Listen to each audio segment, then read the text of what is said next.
Good afternoon, everyone. Welcome to our first Zaremski lecture of the spring semester. And we are very, very grateful to the Zaremski family for their generous support that enables us to have these wonderful programs. Today, our speaker is our very own Professor Jessie Hill. Her teaching and scholarship focus on constitutional law, civil rights, reproductive rights, and law and religion. Her articles have been published in extremely impressive journals, the top ones in the country: Michigan Law Review, Duke Law Journal, Georgetown Law Journal, Texas Law Journal, Texas Law Review, and others. She has also appeared in numerous local and national press outlets, including CNN, the New York Times, Ms. Magazine, NPR, and many others. Professor Hill is a frequent lecturer and consultant on reproductive rights issues and is heavily involved in litigation in this area. Thanks to her and her colleagues, there is considerable protection in Ohio for reproductive health care. She is the founding director of the Reproductive Rights Law Initiative right here at the law school, which provides education and legal support relating to reproductive rights. Professor Hill is widely recognized for her work. Among her many honors is the university's Distinguished Research Award. And in 2023, she received the Champion for Women Award from the Cuyahoga Democratic Women's Caucus, and she has been recognized by the ACLU of Ohio for her reproductive rights and rights advocacy. So I could go on and on, but really we want to hear from Professor Hill, so I'm going to turn it over. Thank you so much, Sharona. What a nice introduction, and thank you for being here. I know there are so many things that could be grabbing your attention at this particular moment in history and time, so I appreciate your taking the time to be here and talk about reproductive rights today. What I want to do in this area, like so many right now, is absolutely a moving target. There's so much going on, particularly in reproductive rights.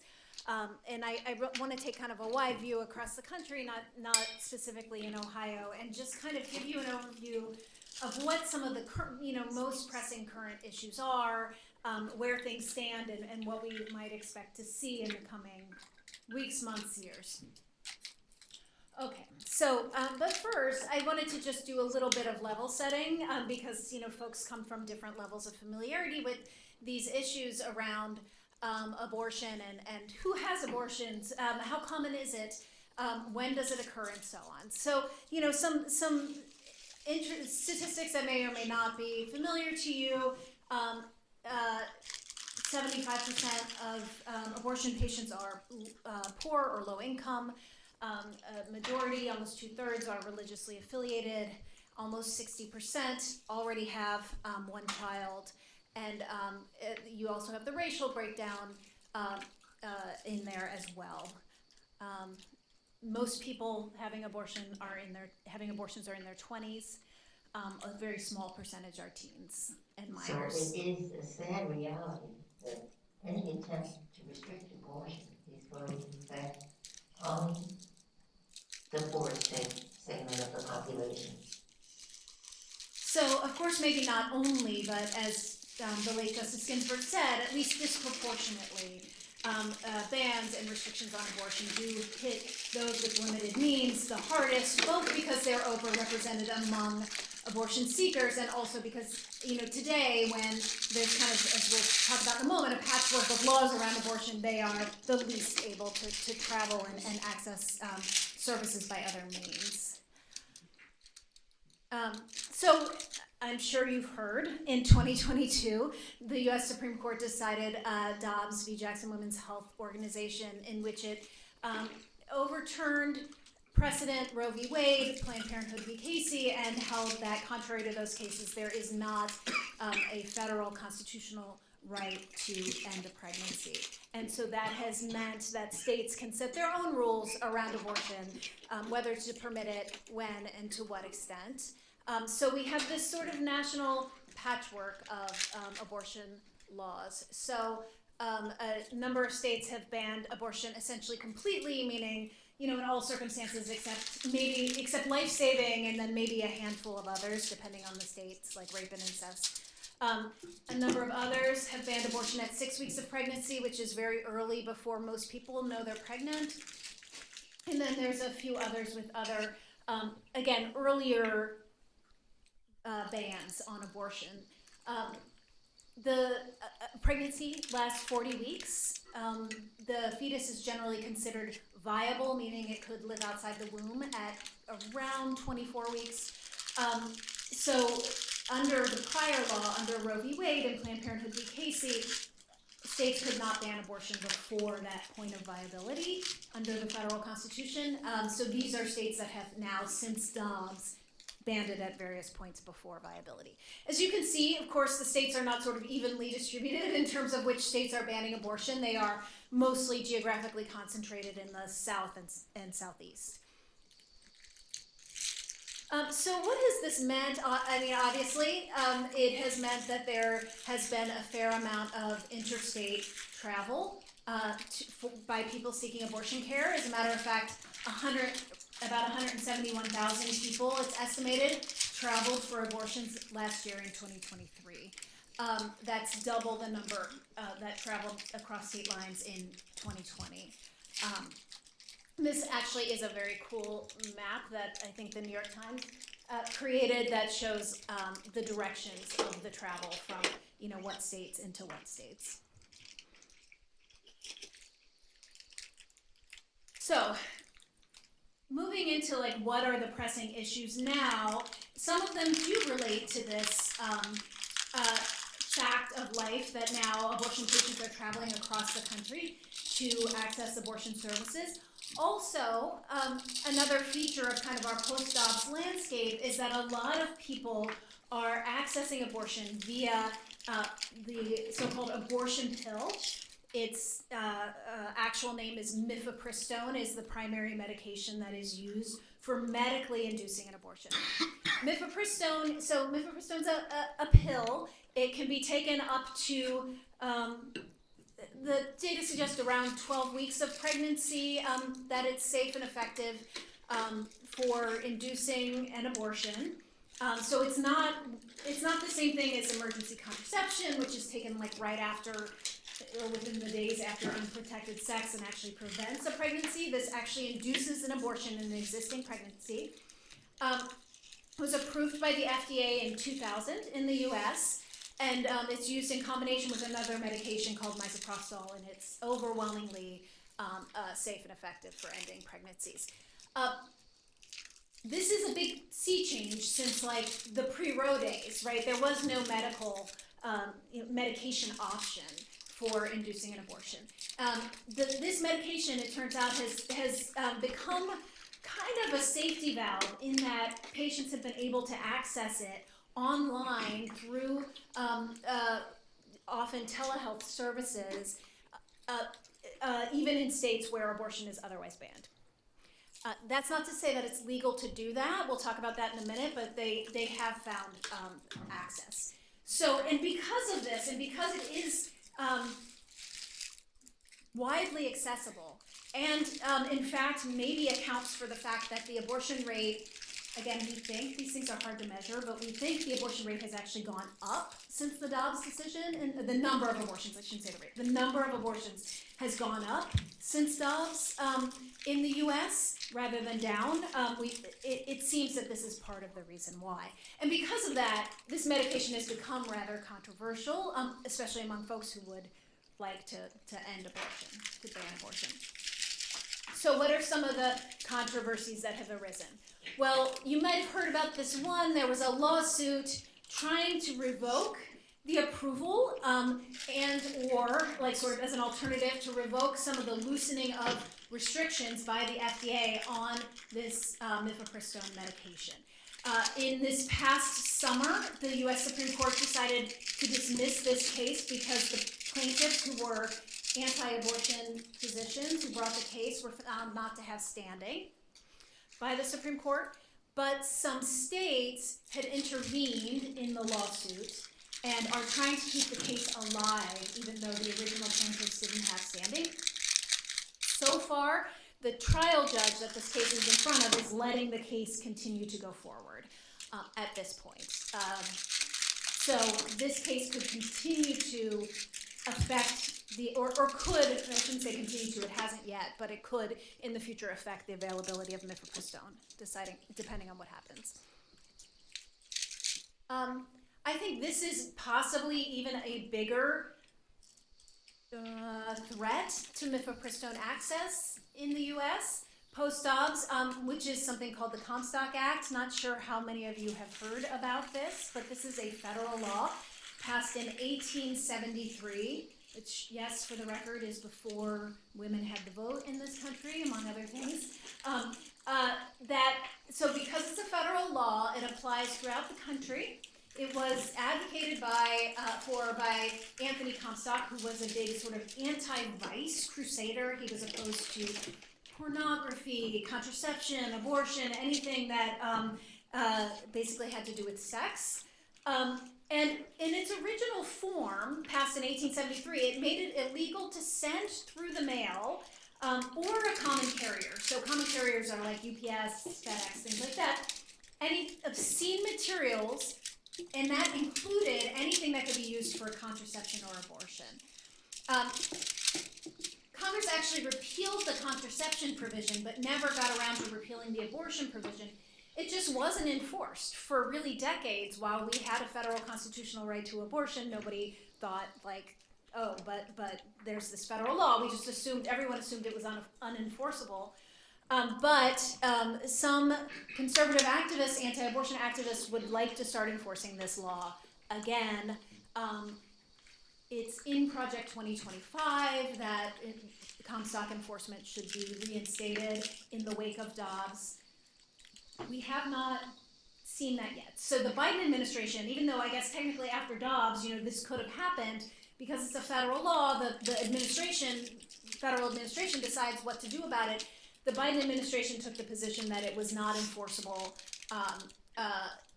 for reasons I can explain, but if you want. But there's a thought that the Trump administration might switch gears and announce that it will enforce this law.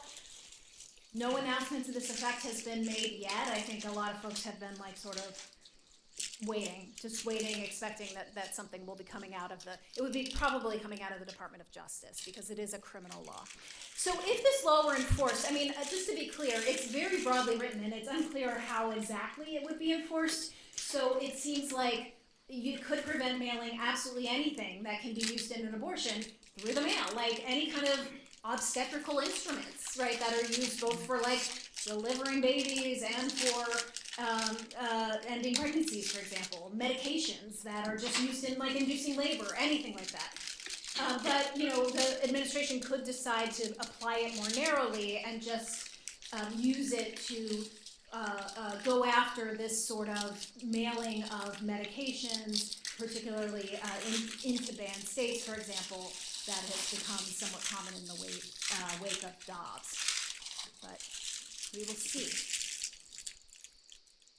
Also, sort of a cutting edge trend here is that Louisiana, so just one state so far, has designated mifepristone to be a controlled substance, which has consequences that makes it more difficult to access, including like it has to be locked up in hospital settings in a certain way and things like that.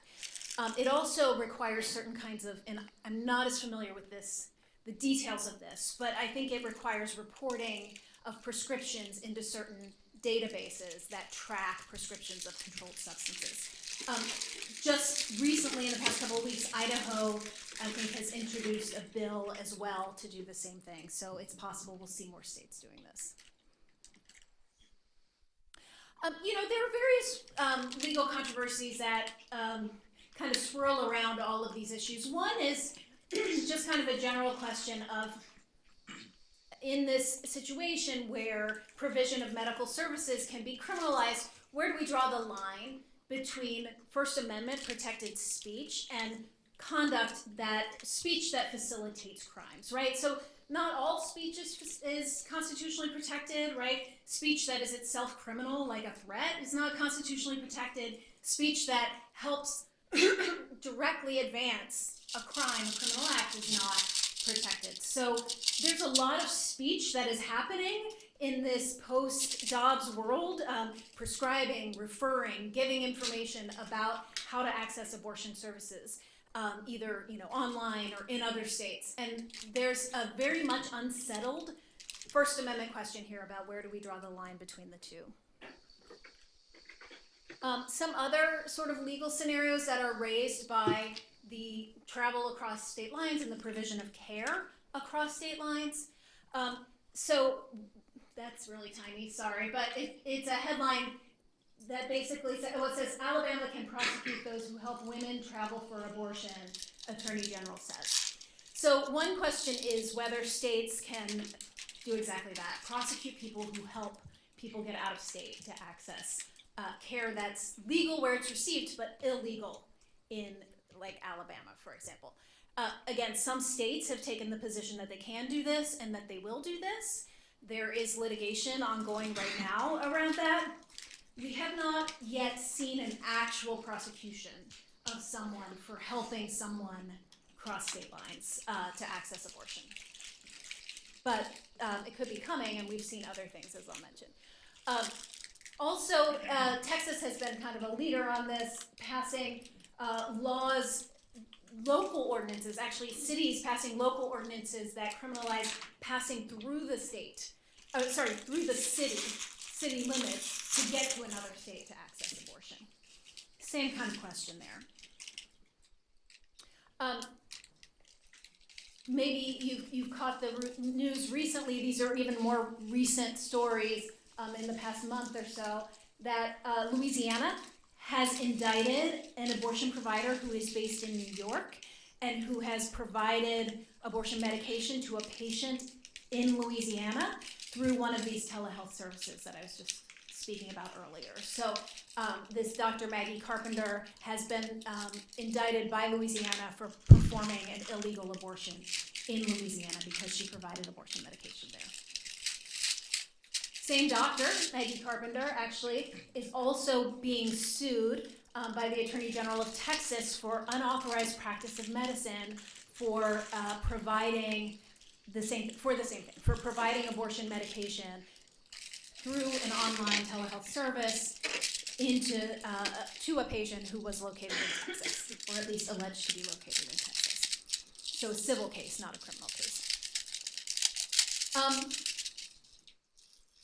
How is all this going on? Well, part of the story here is that, while we've seen states that have chosen to ban abortion and that are hostile to abortion, trying to go after interstate travel and providers in other states, at the same time, other states have passed so-called shield laws that are designed to protect those providers. And they say they're written in various different ways, so they're not all exactly the same, but most of them have some combination of protecting providers from, a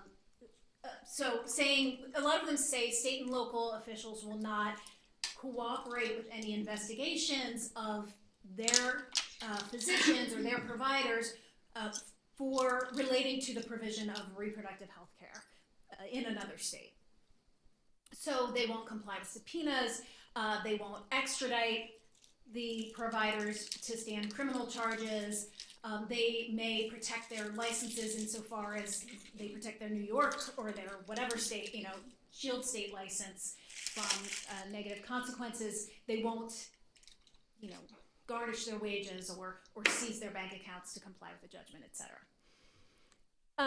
Of course, they do not, and this is very important, they do not protect anyone who is present or who is present in a shield or out, in the hostile state, in the banned state. So this Dr. Maggie Carpenter, for example, who is the subject of those two legal actions, is in New York, is not leaving New York. So she understood when she agreed to take on this task, this provision of care, that she could not leave New York. That if she left, she was potentially subject to arrest or having assets seized or anything like that in a state where she might be facing legal consequences. So anyway, yeah, so New York has vowed to protect her. These other states have similar laws that are designed to protect. I will say, these laws have not been tested. There has not been a case involving one of these or anything like it that has gone up to the US Supreme Court, for example. I think there are some legal questions in here that are not 100% settled. And so even Dr. Carpenter, even if she never leaves New York, her case may make its way up in front of the U.S. Supreme Court at some point, and one of those cases, and you know, I'm not I can't stand here and say I'm 100% certain that she's not going to face legal consequences, but again, it's a risk she knew about. A whole other area of kind of controversy related here is sort of privacy and reporting requirements and how all of that intersects, right, in this climate where people are providing and accessing care across state lines, and we kind of live in this interconnected world of interconnected medical records, among other things. So, you know, obviously there are various kinds of reporting requirements, not just around abortion, but other conduct as well, that vary state by state, and healthcare providers are usually mandated reporters. There are some federal protections I'll talk about in a moment, but that are likely to change. Again, you know, there are rules requiring interoperability of electronic medical records so that they can be accessed by different kinds of providers. However, right, that has a downside in this particular context, potentially. There are some exceptions to that. And then, you know, we have always, even before Dobbs, seen people who are actually criminalized and penalized and prosecuted for pregnancy outcomes, and that this is particularly prevalent in the context of substance use by pregnant people. I think partly, you know, that intersects a lot with the reporting requirements, and depending again on the state, there's sometimes requirements to report substance use and to screen for substance use. We'll talk about personhood as well, but I think, you know, given that there is a movement as well in the wake of Dobbs to kind of designate fetuses, embryos, fertilized eggs as people with full legal status of other persons, this could further muddy the waters in the context of all of these sort of reporting requirements and criminalization of, you know, pregnancy outcomes and so on, right? If your embryo is a person, does certain pregnancy-related conduct become reportable child abuse, for example, things like that. This is something we have not seen really yet. I mean, we haven't seen any state fully embrace this idea of personhood yet, to say that yes, a fetus, an embryo, a fertilized egg is a person for all purposes under law. There has been some flirting with that. There's been no state that has gone that far yet, but we may well see it in the coming years. There was a federal, there currently is in place a federal rule, part of the HIPAA rule that was adopted under the Biden administration, that provided special protection for reproductive health information, basically saying that basically preventing the disclosure without consent of information about reproductive health care services that were legal in the place where they were received. So preventing states that would like to criminalize that conduct from getting information about services provided in states where abortion is legal. I put next over it. It's not gone yet because it was adopted through a full rulemaking process, but I expect that this is one that is not long for this world. The Trump administration will either repeal it or just, you know, not enforce it. There are other trends and questions and threats to reproductive health care access that go beyond abortion as well. I think one that we are likely to see is the Title X gag, so-called gag rule coming back. This is something that, this isn't the first time, Title X is a federal program that provides family planning and preventive reproductive health care and sexual health care for no cost or very low cost.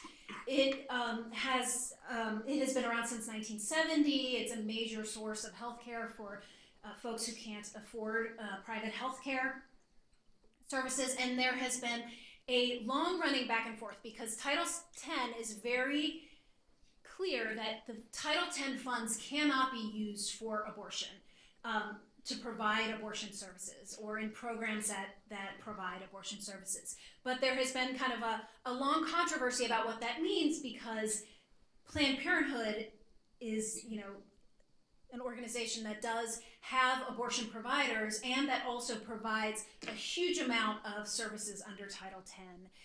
Contraception, screenings, mammograms, all kinds of services that qualify as reproductive sexual health care. And so there have been various attempts to make sure, for example, that the funds that are used for abortion are kept entirely separate, physically, financially, and so on from the Title X funds. In the last Trump administration, there was also a rule under Title X that basically said that you could not, in a Title X program, even counsel about or refer for abortion, essentially. And this was a rule that many providers found just simply went too far. If you are giving somebody a pregnancy test in the context of a clinic visit, but you cannot, tell them about abortion, tell them how to get an abortion, tell them, right? So what happened the last time was that Planned Parenthood essentially pulled out of the Title X program because they felt that they could not ethically provide care in compliance with these rules. Sorry, this is really loud. I'm just going to go for that. Okay. But Title X is like I said, it's a huge provider of care. If the program is, goes away or largely goes away, it will affect millions and millions of people.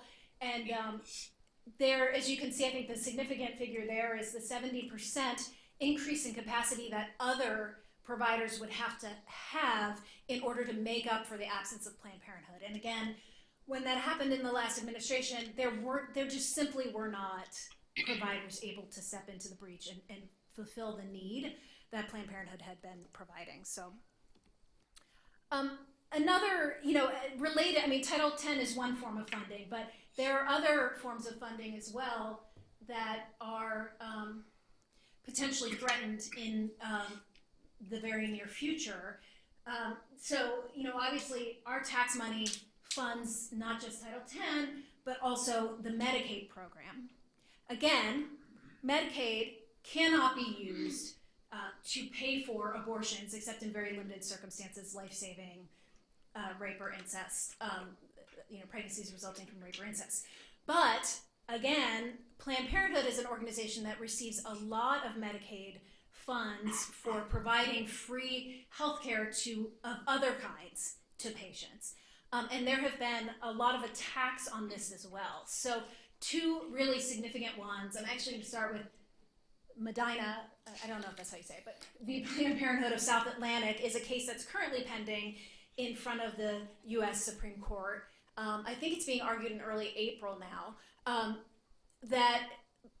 in which it deals with South Carolina's attempt to disqualify Planned Parenthood from its Medicaid program. So, meaning that saying that Planned Parenthood should not be able to receive any Medicaid dollars for any services it provides. Again, screenings, STI testing, right, contraception, etc., because it does also perform abortions, right? Not with Medicaid funds, but it performs abortions.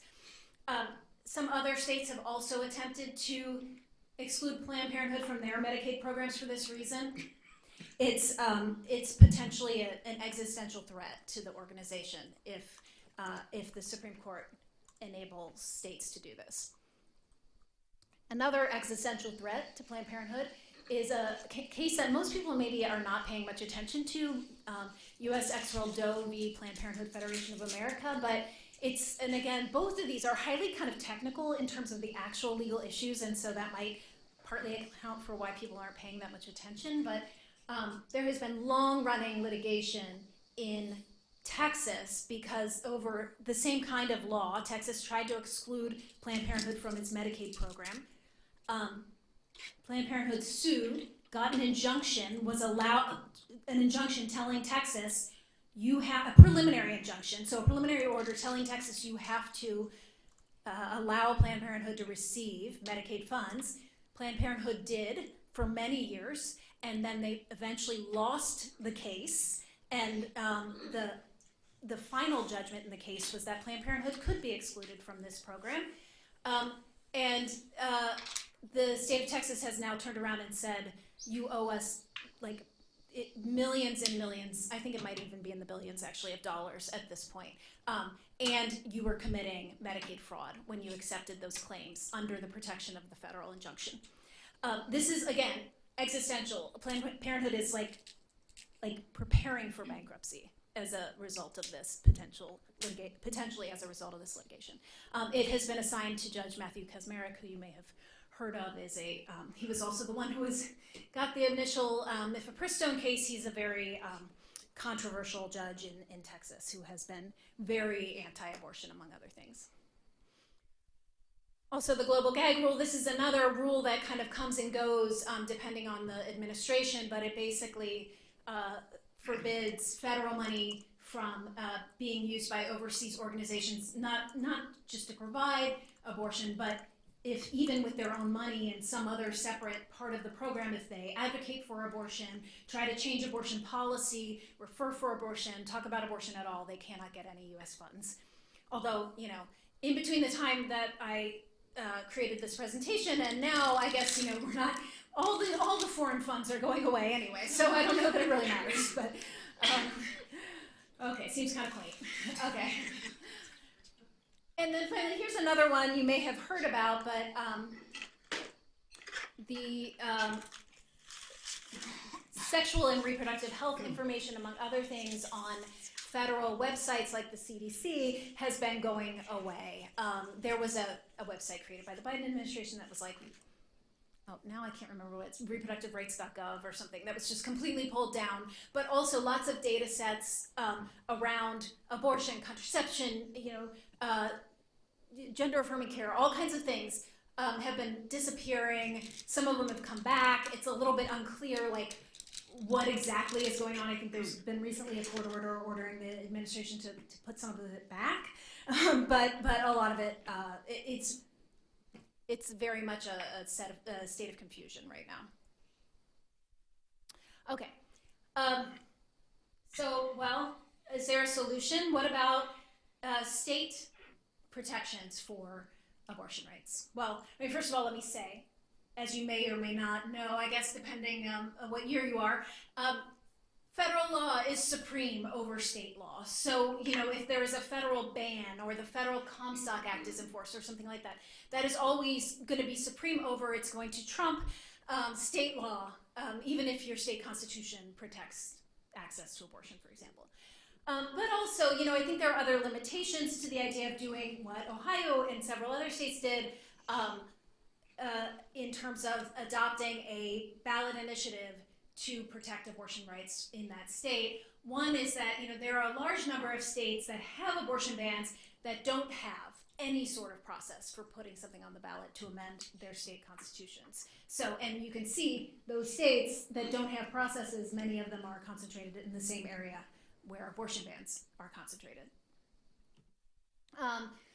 As a matter of fact, the only states that do have abortion bans and a current process that do still have a process for citizen-initiated ballot measures. So in other words, the only states left that could still do this where it would matter because they have abortion bans are North Dakota, Oklahoma, and Arkansas. So 3 states. And then these are states that already have done that and have constitutional protections for abortion. Okay. And then finally, like I said, I think the final trend that we may see, we haven't really gone there fully yet, but it may be coming, it may not be. But is this the big question mark and the big sort of one of the big ideas that is being pushed by groups that would like to just ban abortion entirely and not have this sort of patchwork that we have, is to say that fetuses, embryos, fertilized eggs are people, persons, under the U.S. Constitution, under state constitutions. They are entitled to equal protection and due process of law, right? That would not, it wouldn't mean just that states could ban abortion, but essentially that they had to ban abortion nationwide, in every state, right? Because you can't allow the murder of some classes of people and not others. I'll just say that I think, one of the concerns one of the things that's going on with this is just that this kind of move legally, first of all, has never been, like I said, it's never been done, it's never been really widely accepted. And it would potentially have really wide-ranging impacts. So, just that things that I think we're not fully prepared to figure out or to deal with in terms of, I don't know, apportionment, taxation, inheritance, like all kinds of sort of areas of law that I don't know very much about, but that I'm pretty sure could be impacted by redefining the class of who is like a full-fledged person under the law. So, I wouldn't say that, count this idea out. I don't think you should, but it's something that we have not seen, say, the U.S. Supreme Court quite rushing headlong toward at this point. So I'm going to stop because I don't want to talk the whole time. I'm sure there are questions or comments or things folks want to talk about, and so I could share other things that are going on. There's so much, but instead I thought I would stop and see if any questions.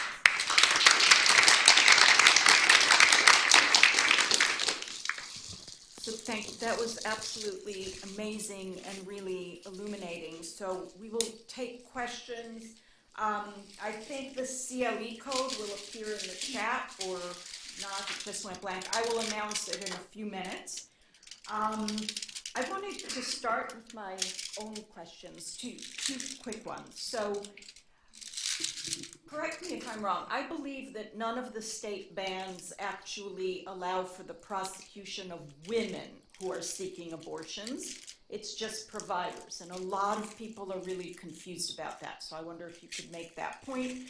And the second thing that just struck me is a lot of this was very negative and troubling for pro-choice advocates. So should people just leave hopeless, or do you have a few words of encouragement? Thank you. Yeah, thank you for raising that first point. So I always kind of forget to say that because to me it feels like it's just, oh, everybody knows that, but everybody doesn't know that. So you're right. State criminal laws, there's not a single state that bans abortion that currently makes it possible to prosecute the woman, the pregnant individual, for the abortion. Asterisk, because there are certain, for example, if the person induces their own abortion and does it, using medication that they got somehow that wasn't, there can be other ways of getting at that, but no, we don't see prosecutions of women under these laws. They are all aimed at providers, but of course, and that's part of, I think, what has made it possible, or a little bit less scary for patients to access the medications online. But, you can generally prosecute helpers too, or maybe I shouldn't say you can generally. A lot of states have taken the position that aiding and abetting that conduct is criminal. And so if you help somebody get medication online, for example, the Louisiana case I mentioned where they're prosecuting the doctor for prescribing pills, the doctor prescribed pills to a minor, and they are also prosecuting the minor's mother for this. For example.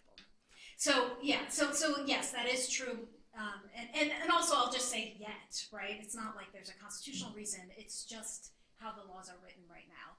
If fetuses and embryos and fertilized eggs are people, it's going to be really hard to maintain a rule that the patient, the woman herself, can't be prosecuted, right?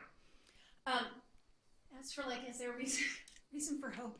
Or should we all just go home? Or is there anything that can be done? I mean, if you are concerned about this issue, I'll say a couple things. One, I'm a little surprised we haven't heard anything yet out of, haven't heard anything, that's not true. There have been measures taken by the Trump administration that I haven't even mentioned, things like for example, dialing back on and dropping various prosecutions under the FACE Act, which is something that protects clinics against harassment and obstruction and things like that. The administration, like on the first day, dropped a bunch of those cases, and actually one of them was here in Northeast Ohio even. But I think that the movement has been a little bit slower, and I suspect it's because it's one of the less popular aspects of the agenda that seems to be moving. So, I think it does matter. It does matter if people, care about abortion rights, want to protect abortion rights, if you continue to let your representatives know that. I think it does matter. I think it has had an impact. Is it going to stop everything? Is it, I can't say that, but I do think that political action and the way the politics have really shifted around this issue has made a difference. So can hope that if the pressure stays on, yeah. Lucas, do you have any online questions? Okay, so can you, yeah. Yes, just an historical note for the students. The FDA under the Bush administration was refusing to approve Plan B. And in 2005, Dr. Susan Woods, who was the assistant director for women's health at the FDA, resigned in protest of that foot dragging. And in 2007, she was the Schroeder lecturer here. We invited her to come and talk about this. The FDA finally approved Plan B in 2013, and you may have seen that Dr. Woods passed away a few weeks ago. So, little history. So Plan B being the so-called emergency contraception, emergency contraception pill. Yeah, along those lines, do you think that there is potential for losing out on the ability to take Plan B, since it seems like we're thinking about creating personhood for fetuses? Yeah, I think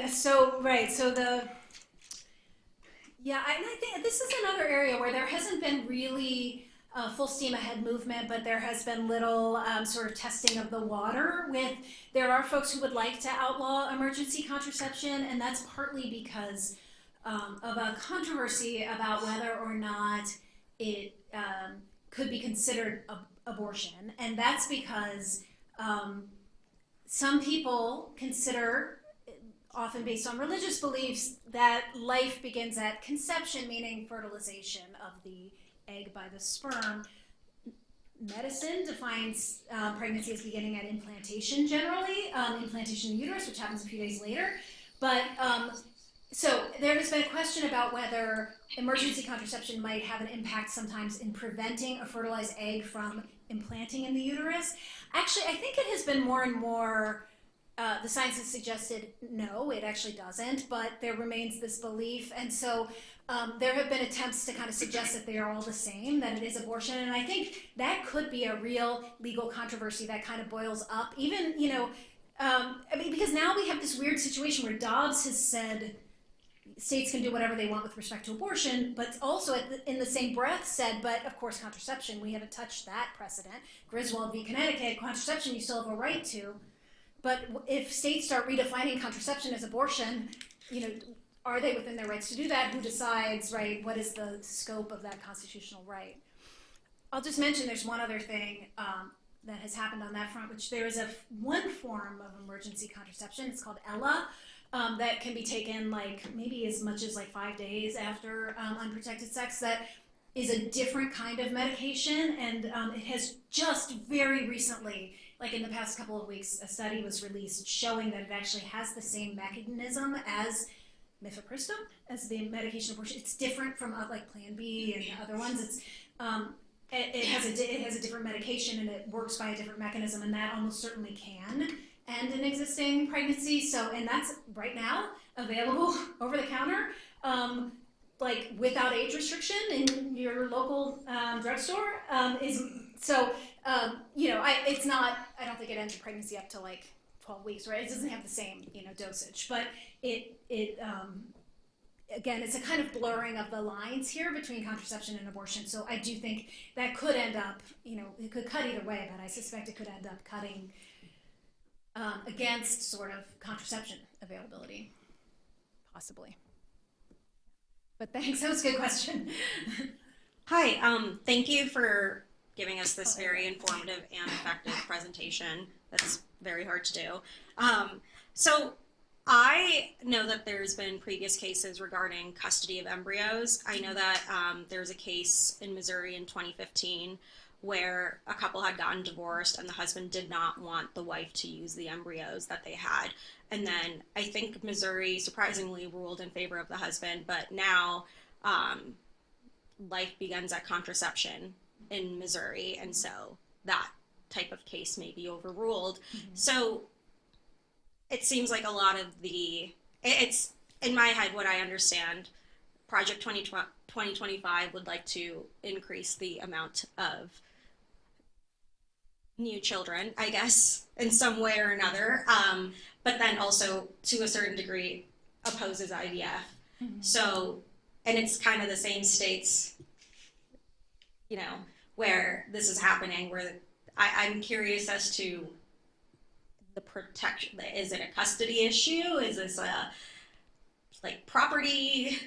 Right. But yeah, Right. So I guess, has there been more conversation regarding how that's gonna go, How that's gonna how shake that out. happens? Because I know Missouri actually introduced a bill, and the bill that's introduced says that whichever party wants to actually have that child gets the embryo. Yeah. It doesn't say anything about being a fit parent, just whichever party wants it. Right. Yeah. Oh, wow. Interesting. Yeah, the Arizona has a law that it does have an actual law in the books that says that. But in a divorce, like I think it's whichever parent, but whichever one wants the embryos in order to procreate gets them. But so yes, and then also, I mean, some of you may have been thinking also about the Alabama case that happened in the past year. I think it was 2023. Was it? I don't know. What is time? Where the Alabama Supreme Court decided that frozen embryos were people for purposes of the state's wrongful death law. And so when some frozen embryos at a fertility clinic were destroyed, they held that the parents could sue for wrongful death. And that motivated a lot of fertility clinics to stop providing fertility services in the state because of the higher risk of liability. The legislature actually jumped in and kind of made a fix because they didn't want to have lack of fertility services in Alabama. Although I think there's still some question about whether they've really solved the problem. But there is also Louisiana. In Louisiana, you cannot destroy a frozen embryo. So from in vitro fertilization, that's another one state where it's not legal to destroy the embryos. So so we have this sort of growing, I guess, patchwork of regulation.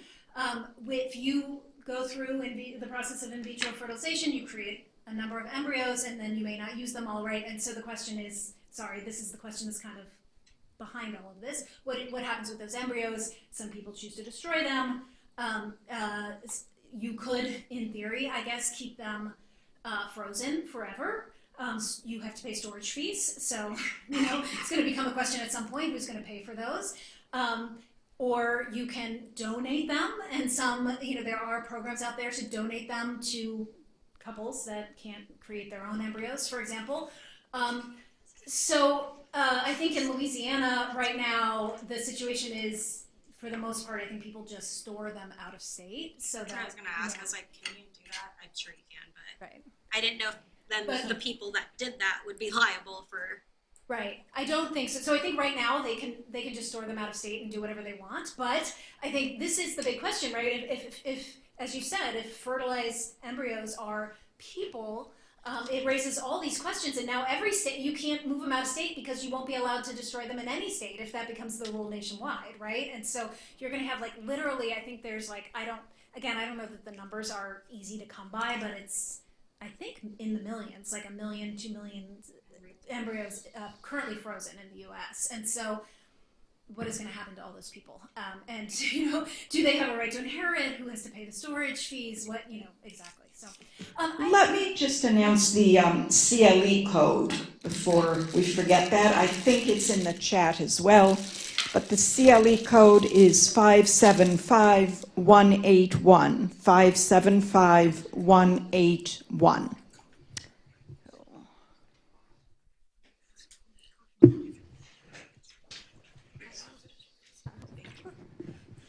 Thank you. Two quick questions.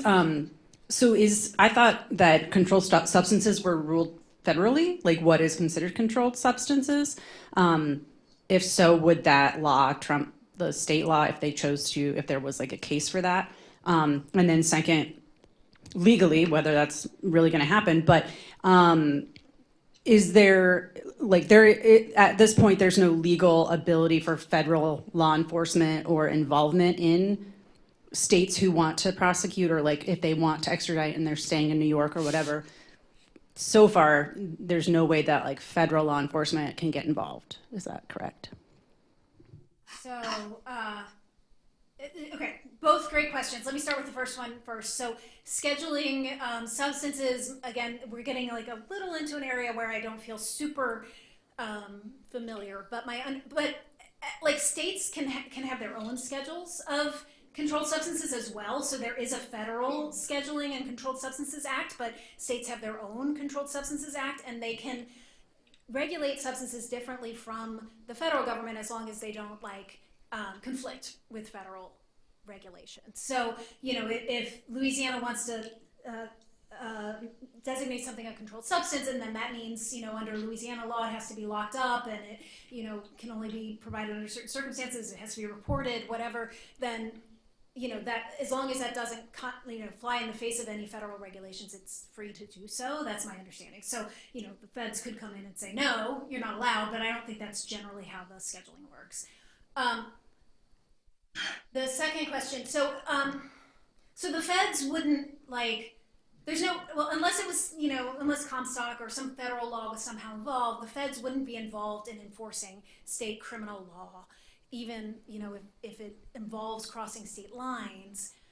There is, the question, I kind of alluded to this, but like, to me, I think the big question that's lurking behind like the criminal case where Louisiana's trying to prosecute the New York doctor. New York has this shield law that says we will not extradite for criminal, you know, to stand criminal charges, but the U.S. Constitution has an extradition clause that requires states to extradite fugitives from justice. And so anyone who is fleeing from justice, you know, the state can't change that with its law. You have to, it has to be extradited. That's under the extradition clause. However, the question is, like, what does it mean to flee from justice? If Dr. Carpenter has been sitting in New York the whole time, never left New York, never went to Louisiana, never fled Louisiana, does that constitute fleeing from justice? There is some Supreme Court's precedent that says the person has to have been present in the state when the crime was committed for the extradition clause to come into play. But it's old precedent, it's rather old, very old, like I think like 100 years old. And so I think there's some question whether, like, if this case actually gets up to the Supreme Court, the US Supreme Court, is that court gonna still stick by that view of, like, that kind of narrow view of what it means to be present in a state and what it means to be fleeing from justice, if, like, knowing that today, you know, there's all kinds of ways you can, you know, kind of commit a crime in a state by electronic means. I mean, if she was appearing on a video for telehealth, are you going to say that that's not being present in the state? Like, I don't know. I'm a little bit skeptical, or I would think there's reason for concern that the Supreme Court is maybe not going to stand by that understanding of the extradition clause. But that is what they are, absolutely what they're relying on is that idea. So yeah. Those are great questions. Thank you. I have an online question, Okay. if we have time. So we are starting to hear more stories of women denied emergency care in states with abortion bans. Doesn't this violate EMTALA? Do these hospitals see any repercussions? Thank you. Yeah, I didn't even open the EMTALA can of worms today. But okay, so there is a federal law, EMTALA, the Emergency Medical Treatment and Labor Act, that requires hospitals to provide stabilizing care to anyone who shows up if they receive Medicare funds. If the hospital receives Medicare funds, their emergency room has to provide stabilizing care to anyone who comes for care in an emergency situation, regardless of that person's ability to pay. There is now arguably a conflict between that law and some states that ban abortion in all but life-saving circumstances. And this was a case that made its way up to the U.S. Supreme Court, but then the court decided not to decide it. But out of Idaho, because the Biden administration had issued guidance after Dobbs saying, look, you have to if an abortion is stabilizing care, you have to provide it, regardless of what state law says. So, maybe the person isn't going to die, but you're going to have to do an emergency hysterectomy, and they're going to lose their fertility, and they're going to get in. That's a degradation of their physical health, right? You have to provide an abortion, even if state law would not allow it. In Idaho, state law would not allow it under that circumstance, for example. So the Biden administration put out this guidance. Idaho, they sued Idaho because Idaho said, no, we don't have to. The case went up to the Supreme Court. The Supreme Court kind of said, ooh, this is factually messy. We didn't realize the factual record. It was still preliminary proceedings. Factual record hadn't been developed. Sent it back without deciding it. Now, so that is the question. Now I think actually what's going to happen is probably the Trump administration is just going to rescind that guidance and just take the position that Idaho can enforce its law. There was also a similar case making its way out of Texas. Supreme Court declined to take the case. I think this issue is probably over, in that the federal government's no longer going to read EMTALA that way to require abortion care. Oh, I don't know. Else? Well, it looks like it's almost 1, so thank you so much. Thank you.